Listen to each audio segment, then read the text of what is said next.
The 2023 BRICS Summit laid the foundation for the future of emerging and developing countries around the world. But the most important, impactful piece of news involving the dollar was the announcement of BRICS expansion. On the final day of the BRICS Summit, an announcement was made that Argentina, Egypt, Ethiopia, Iran, Saudi Arabia, and the United Arab Emirates have been invited to join the bloc effective January 1st, 2024. But before we talk about each individual country, let's talk about these additions as a whole. This graphic is a great visual of how BRICS looks on a map. The countries in red are the 5 originating members. The countries in green are the 6 invited countries, and the countries in yellow are those that have formally applied to BRICS and were left hanging. It was very clear the strategy BRICS had when looking to add new members. The first was to create a more fair distribution of influence regionally within the bloc. The invite of Argentina helps bolster BRICS Latin American ties, and Africa got 2 new countries to help level up that continent's presence on a global stage. The second strategy for BRICS, which has a much greater impact on the dollar and the US economy, was getting a stranglehold on the world's energy supply and distribution. Let's take a look at this chart outlining the before and after BRICS expansion for GDP, population, oil production, and exports.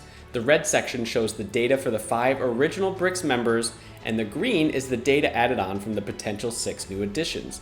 Looking at oil production, the additions of Saudi Arabia, Iran, and the U.A.E. have effectively doubled BRICS oil production overnight to 43%. But let's now get into each of the countries and start with the first one on the list, Argentina, who's already created some drama with their BRICS invitation. Argentina is currently going through a presidential election, and mere hours after Argentina was officially invited, both of the leading candidates expressed their displeasure in joining BRICS. Candidate Javier Milei said, "I'm not going to push for deals with communists because they don't respect the basic parameters of free trade, freedom, and democracy. It's geopolitics." Yikes, okay then, tell us how you really feel. On top of that, his main campaign message is to actually use the dollar to help crush the high levels of inflation in the country and rescue an ailing economy, a strategy in using the dollar that the BRICS countries are trying so hard to get away from. He also detailed how dollarization would work, saying replacing pesos with dollars should occur in the first year, adding that it would be voluntary and that people would be able to use both currencies with absolute freedom to move capital. And the other candidate, Patricia Bullrich, said Argentina, under our government, will not be in the BRICS. Okay, Patricia, straight and to the point. She went on to say that her rejection of the BRICS group is due to Russia's invasion of Ukraine and the fact that Iran is going to be one of the new members. So either way, this is seemingly bad news for BRICS, who just made the biggest announcement since inviting South Africa back in 2010.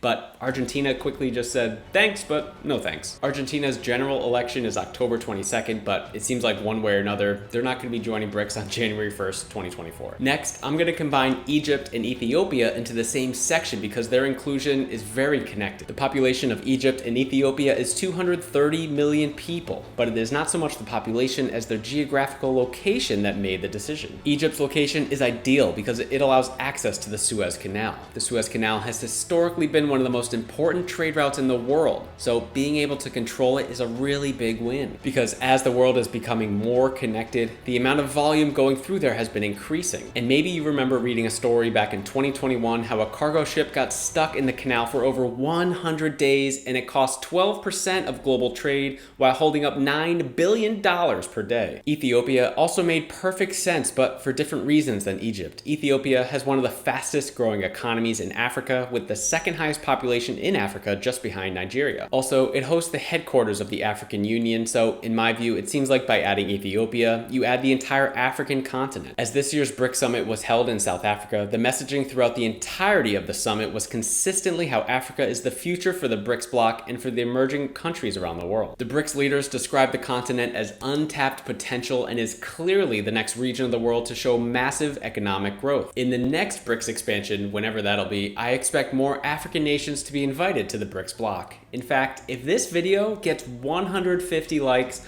I'll make a video projecting the next 5 countries BRICS should be inviting based on their perceived goals. So make sure to smash the like button. Let's move into the oil-producing countries and their impact on the dollar. Historically, the dollar has been tied to oil, with oil being priced in dollars and sold in dollars, giving it the name the petrodollar, one of the strongest assets for the United States. So that's why we're gonna lump Iran, Saudi Arabia, and United Arab Emirates together and talk about how their additions to BRICS are so important. Between those 3 countries, BRICS is adding the 2nd, 7th, and 9th largest oil producers in the world. Altogether, BRICS has 6 of the largest 10 oil producers in the world. So in addition to becoming a major power in terms of oil supply, BRICS was already home to the world's first and third largest oil importers with China and India respectively. This expansion promotes new and enhanced oil trading relationships between the BRICS partners, which will create more of a divide in what previously had been a single global market for the world's most important commodity. Here's why. Like I mentioned, the dollar has been tied to oil for decades, but that's the exact reason why BRICS was formed in the first place. To create another world economy that isn't dominated by the West, specifically the United States and the dollar. Even since the first official BRICS Summit in 2009, the motivation has been to remove the dollar from its perch as the world reserve currency by either replacing it completely or creating a world where the dollar isn't needed. Here's how the BRICS countries are staying true to that commitment to this day and how it impacts the three oil-producing countries. Approximately 80% of all global sales include the dollar, meaning the dollar has to be held by countries around the world to purchase oil for their countries. And it's also why the dollar holds just under 60% of currency reserves worldwide. But if we go back 25 years, the dollar's holdings were 70% worldwide. The BRICS countries are aiming at this going down another 11% over the next 25 years. They plan on disrupting the oil market, specifically the petrodollar. Saudi Arabia has already floated the idea of accepting the Chinese yuan for oil transactions with certain countries. And with China buying about 25% of Saudi Arabia's exported oil, we could see a dramatic drop-off in how the dollar is used for these specific transactions. India recently entered a bilateral agreement with the United Arab Emirates where all oil sent to India will be paid for with the rupee. Iran specifically has not used dollars for oil transactions in 15 years, so their inclusion in BRICS won't be too big of an impact. Even those couple of examples show how this BRICS expansion will likely change how the dollar is being used globally, even if it's too small to notice at first. But surely the expansion wasn't the only big news that came from the BRICS Summit this year, right? You are correct. Find out the 5 biggest takeaways from this year's BRICS Summit